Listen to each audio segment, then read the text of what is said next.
ഒരു കണ്ണീർ കണം ഞാൻ മറ്റുള്ളവർക്കായി പൊഴിക്കവേ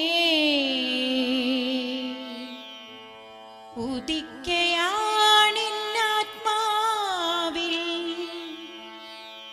ആയിരം സൗരമണ്ഡലം. ഒരു പുഞ്ചിരി ഞാൻ മറ്റുള്ളവർക്കായി ചെലവാക്കവേ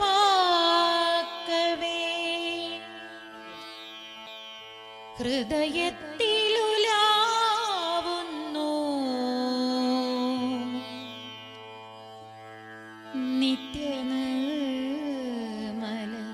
പൗർണമി.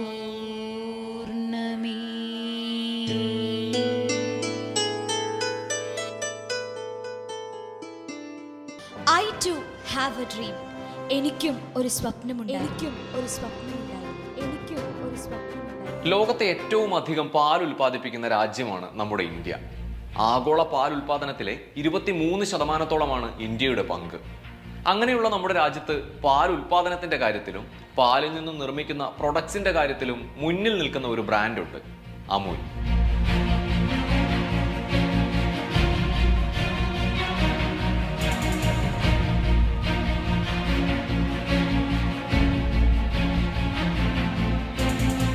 ഗുജറാത്തിലെ ആനന്ദ് എന്ന സ്ഥലത്തു നിന്നും പ്രവർത്തനം തുടങ്ങിയ അമൂൽ വളർന്നു കയറിയത് ഇന്ത്യയുടെ ചരിത്രത്തിലേക്കായിരുന്നു. ആ വളർച്ചയ്ക്ക് ചുക്കാൻ പിടിച്ചത് ജന്മം കൊണ്ട് കോഴിക്കോട്ടുകാരനായ ഒരു മലയാളി എഞ്ചിനീയർ ആയിരുന്നു. പേര് വർഗീസ് കുര്യൻ.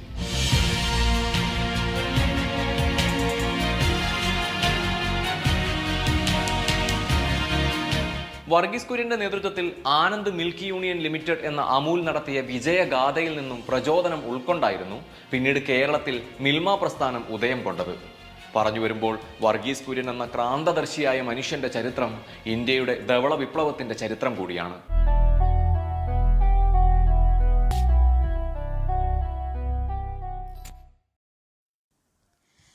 ധവള വിപ്ലവത്തിന്റെ ഉപജ്ഞാതാവായ വർഗീസ് കുര്യൻ മെറ്റലർജിയിലും ന്യൂക്ലിയർ ഫിസിക്സിലും ബ്രിട്ടീഷ് ഗവൺമെൻറ്റിൻ്റെ സ്കോളർഷിപ്പോട് കൂടി ഉപരിപഠനം നടത്തിയതിനു ശേഷം തിരികെ വന്നിരിക്കുകയാണ്. അദ്ദേഹം ഗുജറാത്തിലെ ചെറു ഗ്രാമമായ ആനന്ദിലുള്ള ഇന്ത്യൻ റിസർച്ച് ക്രീമറിയിൽ ജോലിയിൽ പ്രവേശിച്ചിരിക്കുന്നു.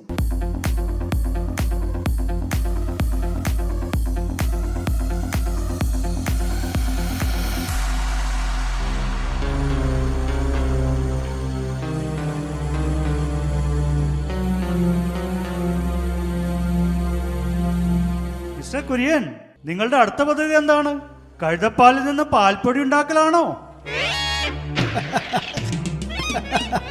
അദ്ദേഹത്തെ അങ്ങനെയൊന്നും കളിയാക്കണ്ട. ഈ കുര്യനുണ്ടല്ലോ, എരുമപ്പാലിൽ നിന്നും നമ്മുടെ ഈ ചുരുങ്ങിയ സംവിധാനങ്ങൾ ഉപയോഗിച്ച് പാൽപ്പൊടി ഉണ്ടാക്കാൻ വിജയിച്ച വ്യക്തിയാണ്. എന്നാലേ കുര്യൻ, നിങ്ങൾ ഗവൺമെന്റിന് വേണ്ടി നിങ്ങളുടെ പദ്ധതിയാണ് തുടർന്നോളൂ. അല്ല കുര്യൻ, നിങ്ങളൊന്നും മിണ്ടാത്തത് എന്താ? ഞാൻ കൃഷി വിഭാഗത്തിന് എൻ്റെ രാജി സമർപ്പിച്ചുകൊണ്ട് കത്തെഴുതിയിട്ടുണ്ട്.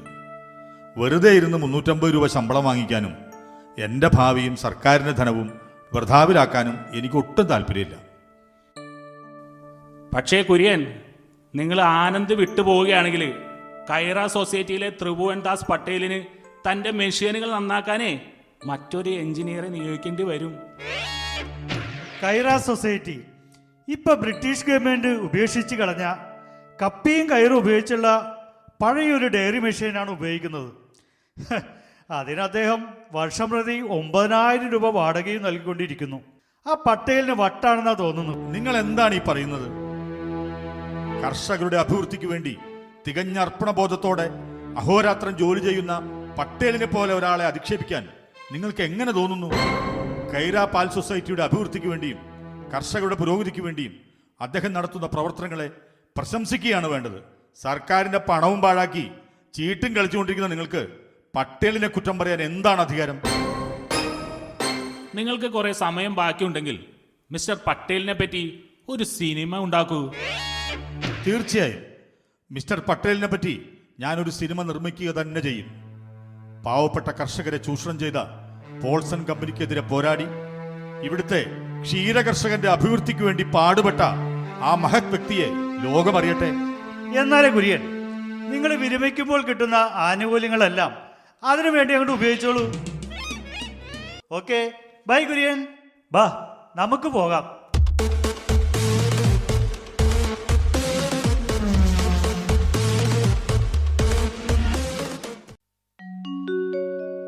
എല്ലാവരും പോയല്ലേ കുര്യൻ?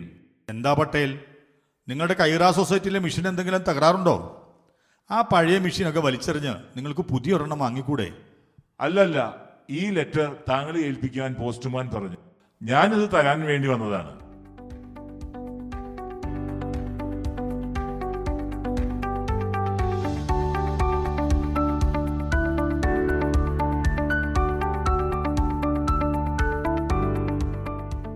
അവസാനം സർക്കാർ ആനന്ദിലുള്ള ഇന്ത്യൻ റിസർച്ച് ക്രീമറി അടച്ചുപൂട്ടാൻ തീരുമാനിച്ചിരിക്കുന്നു. എൻ്റെ രാജിയും അവർ സ്വീകരിച്ചിരിക്കുന്നു. ഞാൻ അങ്ങനെ സ്വതന്ത്രനായി. നിങ്ങൾക്കിപ്പോൾ ജോലിയില്ലാതെ ആയില്ലേ? എൻ്റെ യോഗ്യത ഉപയോഗിച്ച് എനിക്ക് നല്ലൊരു ജോലി എളുപ്പത്തിൽ കണ്ടെത്താൻ പറ്റും. നിങ്ങൾക്ക് ഞങ്ങളുടെ കൈറ സൊസൈറ്റിയിൽ ജോയിൻ ചെയ്തുകൂടെ? വിദ്യാഭ്യാസമില്ലാത്ത ഞങ്ങൾക്ക് പ്രസ്ഥാനത്തിന്റെ പുരോഗതിക്കും കർഷകരുടെ അഭിവൃദ്ധിക്കുമായി വിദ്യാസമ്പന്നനായ താങ്കളുടെ ചിന്തകളും പദ്ധതികളും ഏറെ ഉപകാരപ്പെടും. അതുകൊണ്ട് ദയവ് ചെയ്ത് ഞങ്ങളെ സഹായിക്കൂ. ശരി, ഞാൻ ചേരാം. പക്ഷെ നിങ്ങൾ ആദ്യം ആ പഴയ മെഷീൻ ഉപേക്ഷിച്ച് ഒരു ആധുനിക ഡയറി പ്ലാന്റ് വാങ്ങണം. അതായത് ഒരു പുതിയ പ്ലേറ്റ് പാസ്ചറൈസിംഗ് മെഷീൻ. അതിന് എന്ത് വില വരും? ഏകദേശം 40,000 രൂപ. ഓ, അതൊരു വലിയ തുകയാണല്ലോ. പുതിയ ഒരെണ്ണം വാങ്ങാൻ നിങ്ങൾ തയ്യാറല്ലെങ്കിൽ എന്നെ വെറുതെ വിട്ടേക്ക്, ഞാൻ പോട്ടെ. ശരി, ഞാൻ സമ്മതിച്ചു മിസ്റ്റർ കുര്യൻ. പുതിയ മെഷീൻ സ്ഥാപിക്കുന്നതുവരെ ഒന്ന് ഞങ്ങളോടൊപ്പം നിൽക്കൂ. Stay where you are wanted, not where you are rewarded. Patelji, ഞാൻ ചേരാം.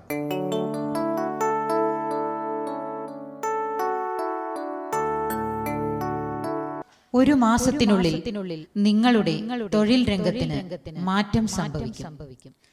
ചിന്തിക്കാൻ പോലും ആവാത്ത ഉയരങ്ങളിലേക്ക് നിങ്ങൾ എത്തിച്ചേരും.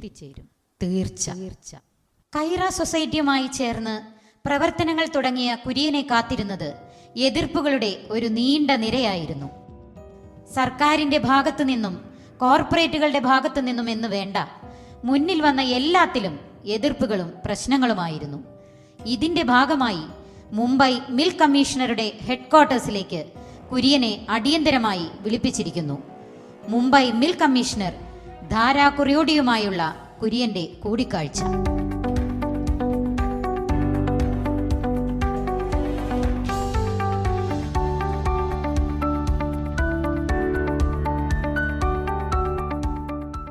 മിസ്റ്റർ കുര്യൻ, നിങ്ങൾ നൽകുന്ന പാലിന്റെ അളവിൽ ഓരോ തവണയും വ്യത്യാസമുണ്ട്. വേനൽക്കാലത്തെ അപേക്ഷിച്ച് എരുമകൾ ശീതകാലത്ത് ഇരട്ടി പാൽ തരും. അവരുടെ അകിടുകളെ നിയന്ത്രിക്കാൻ എനിക്കറിയില്ലല്ലോ. പക്ഷേ ബോംബെയിലെ ആളുകൾ വേനൽക്കാലത്ത് 1 ബോട്ടിൽ പാലും തണുപ്പ് കാലത്ത് 2 ബോട്ടിൽ പാലും കുടിക്കാറില്ലല്ലോ. കൂടുതൽ പാലെടുക്കുവാൻ എനിക്ക് കഴിയില്ല. ഞങ്ങളുടെ അടുക്കൽ നിന്നും കൂടുതൽ പാൽ വാങ്ങാൻ മടിക്കുന്ന നിങ്ങൾ പക്ഷെ ന്യൂസിലാൻഡിൽ നിന്നും പാൽപ്പൊടി ഇറക്കുമതി ചെയ്യുന്നുണ്ടല്ലോ. നിങ്ങളുടെ ഈ പ്രവൃത്തി തീർത്തും അനാവശ്യവും കർഷകരോട് ചെയ്യുന്ന അനീതിയുമാണ്. നിങ്ങൾ ഇന്ത്യയുടെ മിൽക്ക് കമ്മീഷണറാണോ അതോ ന്യൂസിലാൻഡിന്റെ ആണോ? നിങ്ങൾ ഗവൺമെന്റിനെ ചോദ്യം ചെയ്യുന്നു. നിങ്ങൾ സംഭരിച്ച പാലിൽ ഒരു ഈച്ച കിടക്കുന്നു. എന്നാലേ നിങ്ങൾ ആ ഈച്ചയുടെ ശ്വാസകോശത്തിൽ പാലുണ്ടോ എന്ന് പരിശോധിക്കൂ. വെറുതെ കഥകൾ മെനയല്ലേ. അപ്പോൾ നിങ്ങളുടെ പാലിൽ കണ്ടെത്തിയ ഫോർമാലിന്റെ കാര്യമോ? മിസ്റ്റർ കുറോഡി, ബോംബെയിൽ നിന്നും നിങ്ങൾ പാല് സംഭരിച്ചിരുന്ന സമയത്ത് പത്രങ്ങളിൽ വന്ന വാർത്ത ഓർമ്മയുണ്ടോ? അവരന്ന് പറഞ്ഞത് ഇന്ത്യയിലെ പാൽ ലണ്ടൻ നഗരത്തിലെ ഓടയിലെ വെള്ളത്തേക്കാൾ മോശമാണെന്നാണ്. ദാ സഹമന്ത്രി ചൗഹാൻ വരുന്നുണ്ട്.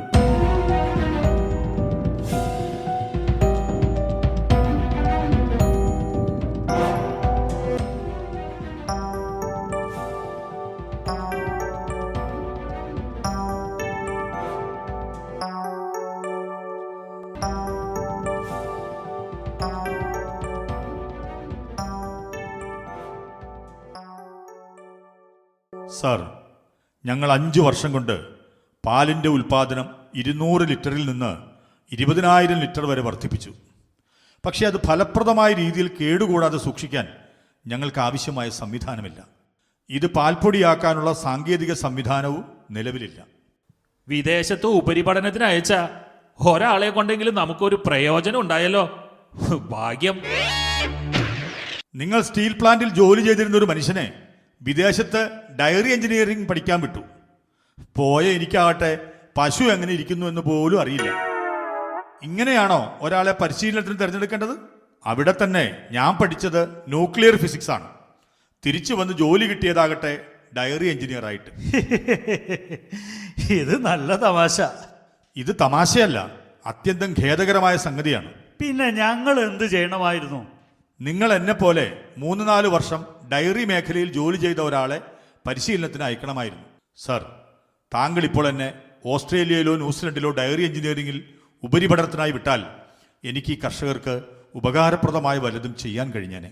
നിങ്ങൾ പറയുന്നത് എനിക്ക് മനസ്സിലാവുന്നുണ്ട് ഡോക്ടർ കുര്യൻ. നിങ്ങൾ എന്നും കൈറ മിൽക്ക് സൊസൈറ്റിയുടെ കർഷകരുടെ ആവശ്യങ്ങൾക്ക് വേണ്ടി നിലകൊള്ളണം. പിന്നെ നിങ്ങളുടെ ഉപരിപഠനത്തിന്റെ കാര്യം ഞാനൊന്ന് മന്ത്രിസഭയിൽ ചർച്ച ചെയ്യട്ടെ. Dr. Kurian, you are a man with a big head and a big heart.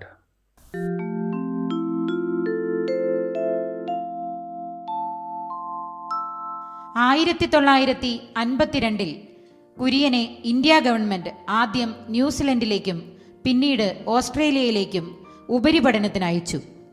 കെയ്റ പാൽ സൊസൈറ്റിയിലെ കർഷകരുടെ ബുദ്ധിമുട്ട് മനസ്സിലാക്കിയ ന്യൂസിലൻഡ് സർക്കാർ 50% സാമ്പത്തിക സഹായവും 50% സാങ്കേതിക സഹായവും നൽകി.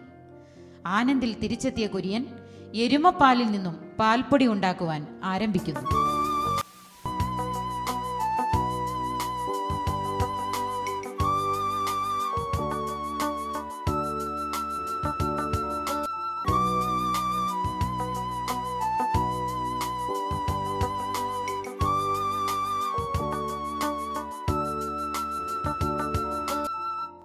ഇന്ന് നമുക്കിവിടെ ഒരു മീറ്റിംഗ് ഉണ്ട്. അതിൽ ബോംബെ മിൽക്ക് കമ്മീഷണറും ഡെൻമാർക്കിൽ നിന്നുള്ള സന്ദർശകരും മറ്റു ഉന്നത ഉദ്യോഗസ്ഥരും പങ്കെടുക്കും. ഇങ്ങനെ മീറ്റിങ്ങിനായി വരുന്ന ഉദ്യോഗസ്ഥരെയും വിദേശികളെയും മറ്റും താമസിപ്പിക്കാൻ നമുക്കിവിടെ ഗസ്റ്റ് ഹൗസ് ഒന്നുമില്ല. നമ്മുടെ ഈ ചെറിയ വീട്ടിൽ ഇത്രയും ആളുകളെ എങ്ങനെ താമസിപ്പിക്കും? ഞാൻ ആദ്യമായി ആനന്ദിൽ ജോലിക്ക് ചേർന്നപ്പോൾ താമസ സ്ഥലം കിട്ടാതിരുന്നതുകൊണ്ട് ഒരു ഗാരേജിലാണ് താമസിച്ചത്. ഞാനൊരു ഇതര മതസ്ഥനും അവിവാഹിതനും മാംസം കഴിക്കുന്നവനും ആയതുകൊണ്ട് എനിക്ക് ആരും താമസിക്കാൻ വീട് തന്നില്ല.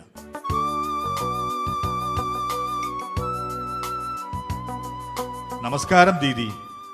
മോളി ചോദിക്കുകയായിരുന്നു നമുക്കിവിടെ ഉദ്യോഗസ്ഥരെ താമസിപ്പിക്കാൻ ഗസ്റ്റ് ഹൗസ് ഒന്നുമില്ലേ എന്ന്. മോളി, ഇതാണ് മണീബൻ, ഇന്ത്യയുടെ ഉരുക്കു മനുഷ്യൻ സർദാർ വല്ലഭായ് പട്ടേലിൻ്റെ ഓമന മകൾ.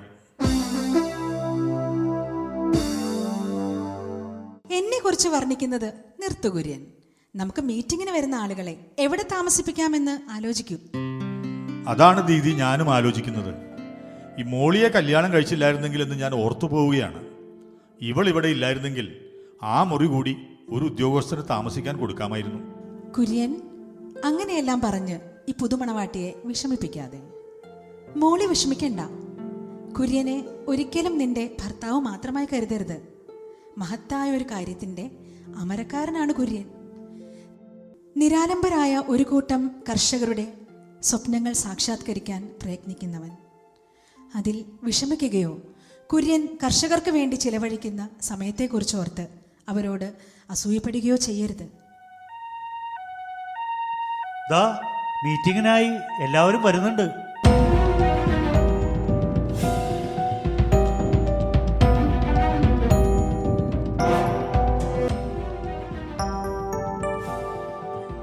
ഓഹോ, അപ്പോൾ നിങ്ങൾ പറയുന്നത് എരുമപ്പാലിൽ നിന്നും പാൽപ്പൊടി ഉണ്ടാക്കാൻ കഴിയുമെന്നാണോ? പക്ഷെ അത് വെള്ളത്തിൽ നന്നായി അലിയുമോ?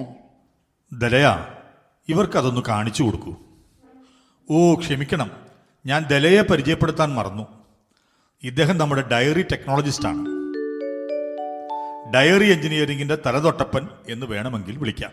ഇതിന്റെ രുചിയോ? എന്നാ ഇതല്പം രുചിച്ചു നോക്കൂ.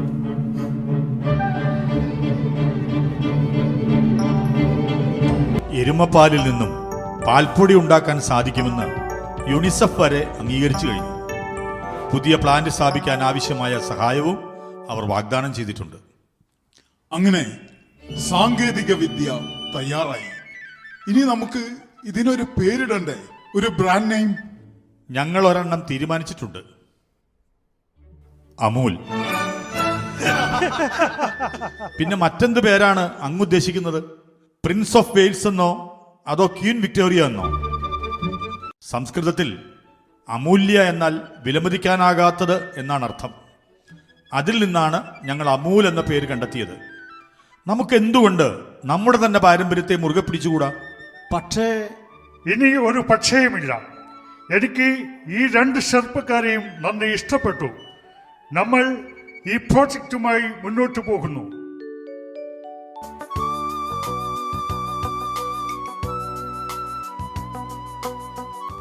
കുര്യൻ സർ, നമ്മുടെ ഈ പ്രോജക്റ്റ് എപ്പോൾ പൂർത്തിയാകും? ഏതാണ്ട് ഒരു വർഷമെടുക്കും. ഉദ്ഘാടനത്തിന് ആരെയെങ്കിലും കണ്ടുവച്ചിട്ടുണ്ടോ? പിന്നെ നെഹ്റുജി, അല്ലാതെ പിന്നെ ആരാണ്?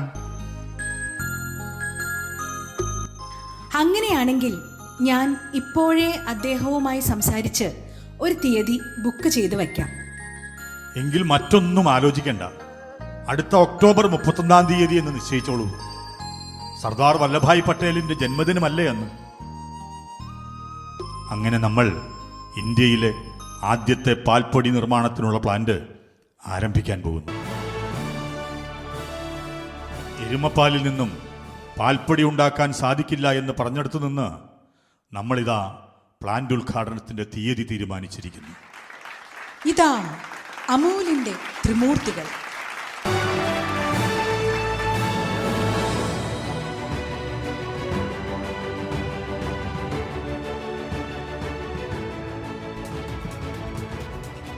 ആനന്ദിലെ പാലുൽപാദന പ്ലാന്റ് ഒരു തുടക്കമായിരുന്നു.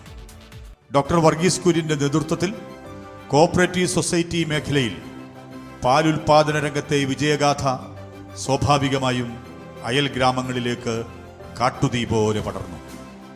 ഈ അതുല്യ നേട്ടം ശ്രദ്ധയിൽപ്പെട്ട ഇന്ത്യയുടെ പ്രധാനമന്ത്രിയായിരുന്ന ലാൽ ബഹദൂർ ശാസ്ത്രി ഭാരതം മുഴുവൻ ഈ വിജയഗാഥ ആവർത്തിക്കാനുള്ള സാധ്യതയെക്കുറിച്ച് ഡോക്ടർ കുര്യനുമായി ചർച്ച നടത്തി. അതെ, അതൊരു തുടക്കമായിരുന്നു. ഇന്ത്യയുടെ ധവള വിപ്ലവത്തിന്റെ തുടക്കം. ഡോക്ടർ കുര്യനിൽ വിശ്വാസമർപ്പിച്ച് അതിൻ്റെ അമരക്കാരനായി പ്രധാനമന്ത്രി ശാസ്ത്രിജി അദ്ദേഹത്തെ നിയോഗിച്ചു. അങ്ങനെ 1965 നാഷണൽ ഡയറി ഡെവലപ്മെന്റ് ബോർഡ് നിലവിൽ വന്നു. അതിൻ്റെ ആദ്യത്തെ ചെയർമാനായി ഡോക്ടർ വർഗീസ് കുര്യൻ. ഇന്ത്യ മുഴുവൻ ഡോക്ടർ കുര്യന്റെ നേതൃത്വത്തിൽ ധവള വിപ്ലവത്തിന്റെ ഈ കാറ്റ് ആഞ്ഞുവീശി. ക്ഷീരകർഷകർക്കിടയിലും പാലുൽപാദന രംഗത്തും ഉണ്ടായ പുത്തനുണർവിന്റെ ഫലമായി 1998 അമേരിക്കയെപ്പോലും ഞെട്ടിച്ചുകൊണ്ട് നമ്മുടെ രാജ്യം പാലുൽപാദന രംഗത്ത് 1-ാം സ്ഥാനത്തെത്തി. ഇന്നും അത് തുടരുന്നു. ഒരു കാലത്ത് പണമുള്ളവർക്ക് മാത്രം ഉപയോഗിക്കാൻ കഴിഞ്ഞിരുന്ന പാൽ സാധാരണക്കാർക്കും ലഭ്യമായി. പാൽപ്പൊടി ഇറക്കുമതി ചെയ്തിരുന്ന ഒരു രാജ്യം എന്ന നിലയിൽ നിന്നും പാൽ മിച്ചം വന്ന് കയറ്റുമതി ചെയ്യുന്ന ഒരു രാജ്യമായി നാം മാറി. എല്ലാറ്റിനുമുപരി 60 ലക്ഷം വരുന്ന സ്ത്രീകൾക്കും ഗ്രാമവാസികളായ ക്ഷീരകർഷകരുടെയും ജീവിത നിലവാരം ഉയരുകയും ചെയ്തു. 4 മില്യൺ വരുന്ന കർഷകരും സ്ത്രീകളും തൊഴിലാളികളുമാണ് അമൂലിൻ്റെ ഉടമസ്ഥർ എന്ന സത്യം ഒരു അത്ഭുതമായി ഇന്നും നിലനിൽക്കുന്നു.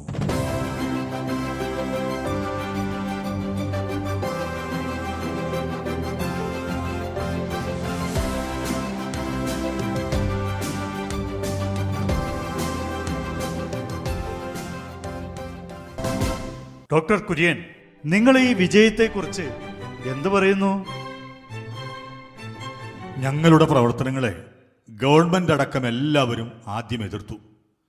നാലുപാട് നിന്നും എതിർപ്പ് മാത്രമാകുമ്പോൾ ഒന്നുകിൽ നിങ്ങൾ ആ ഉദ്യമം ഉപേക്ഷിക്കും, അല്ലെങ്കിൽ സർവശക്തിയും എടുത്ത് പോരാടും. അങ്ങനെ പ്രതിബന്ധങ്ങളോട് പോരാടുമ്പോഴാണ് നാം കൂടുതൽ ശക്തരാകുന്നത്. നിങ്ങൾക്ക് ശേഷം അമൂൽ നിലനിൽക്കുമോ? തീർച്ചയായും. നിങ്ങൾക്കൊരു പ്രസ്ഥാനത്തെ നശിപ്പിക്കാൻ എളുപ്പവഴി ഒന്നേ ഉള്ളൂ, അതിന് ലോണും ധനസഹായവും നൽകുക. അമൂൽ ഇതുവരെ അത് രണ്ടും സ്വീകരിച്ചിട്ടില്ല. ഈ വിജയത്തിന് പിന്നിലെ രഹസ്യം എന്താണ്? ഡയറി കമ്പനികൾ കർഷകരുടെ ഉടമസ്ഥതയിലായിരിക്കണം തുടങ്ങേണ്ടത്, ബിസിനസ്സുകാരുടെ അല്ല. ഞങ്ങളുടെ ഡയറിയിൽ വരുമാനം നേരിട്ട് കർഷകരുടെ കയ്യിലേക്കാണ് പോകുന്നത്. ഇവിടെ ലാഭം പിടുങ്ങുന്ന ഇടനിലക്കാരില്ല. ഞങ്ങൾ പോലും, ഞാനും ദലയും പട്ടേലും ഇവിടുത്തെ ശമ്പളക്കാരായ ജോലിക്കാരാണ്. യുവജനങ്ങളോടുള്ള നിങ്ങളുടെ സന്ദേശം എന്താണ്? നിങ്ങളോട് തന്നെ സത്യസന്ധരായിരിക്കുക. ജീവിതം ഒരവസരമാണ്, അത് പാഴാക്കരുത്. നിങ്ങളുടെ കഴിവിൻ്റെ പരമാവധി ഉത്തരവാദിത്തം നിങ്ങൾ ഏറ്റെടുക്കുകയും മറ്റുള്ളവരുടെ പൊതുനന്മയ്ക്ക് സംഭാവന നൽകുകയും വേണം. നിങ്ങളുടെ ജീവിതത്തിൽ എല്ലാ ദിവസവും ഇത് കണ്ടെത്താനാകും. ധനസഹായം മാത്രമല്ല, നിങ്ങളുടെ സമയവും കഴിവും മറ്റുള്ളവർക്ക് വേണ്ടി ചെലവഴിക്കുക. കുര്യൻ സർ, ജീവിതം നിങ്ങളെ പഠിപ്പിച്ച ഏറ്റവും വലിയ പാഠം എന്താണ്? നിങ്ങൾ നിങ്ങളുടെ മാത്രം ലാഭത്തിന് വേണ്ടി പ്രയത്നിക്കുമ്പോൾ നിങ്ങളുടെ നേട്ടങ്ങൾ തികച്ചും ക്ഷണികമായി മാറുന്നു. നേരെ മറിച്ച് മറ്റുള്ളവർക്ക് വേണ്ടി നിങ്ങൾ ജോലി ചെയ്യുമ്പോൾ നിങ്ങൾക്ക് ലഭിക്കുന്ന ആത്മനിർവൃതി അത് വളരെ വലുതായിരിക്കും. കേരളത്തിലേക്ക് തിരിച്ചു വരുന്നതിനെ പറ്റി ഡോക്ടർ കുര്യൻ എന്താ നിങ്ങളുടെ അഭിപ്രായം? കേരളത്തിൽ കുര്യന്മാർ ധാരാളമുണ്ട്, പക്ഷേ അവിടെ ഇതുപോലൊരു പട്ടേലുണ്ടാവില്ല. ഈ സ്ഥാപനത്തിൻ്റെ വിജയത്തിന് പിന്നിൽ എന്നോടൊപ്പം കൈകോർത്തത് ഇവർ രണ്ടുപേരുമാണ്. ത്രിഭുവൻദാസ് പട്ടേലിൻ്റെ സംഘാടക മികവും പിന്നെ ഹരിചന്ദ് ദലൈലയുടെ സാങ്കേതിക ജ്ഞാനവും എൻ്റെ അറിവും കൂടി ഒന്നിച്ചപ്പോൾ അമൂലെന്ന അത്ഭുതം സംഭവിച്ചിരിക്കുന്നു. ഈ നവരാത്രി ദിനം നമുക്കൊന്നിച്ചാഘോഷിക്കാം. വരൂ.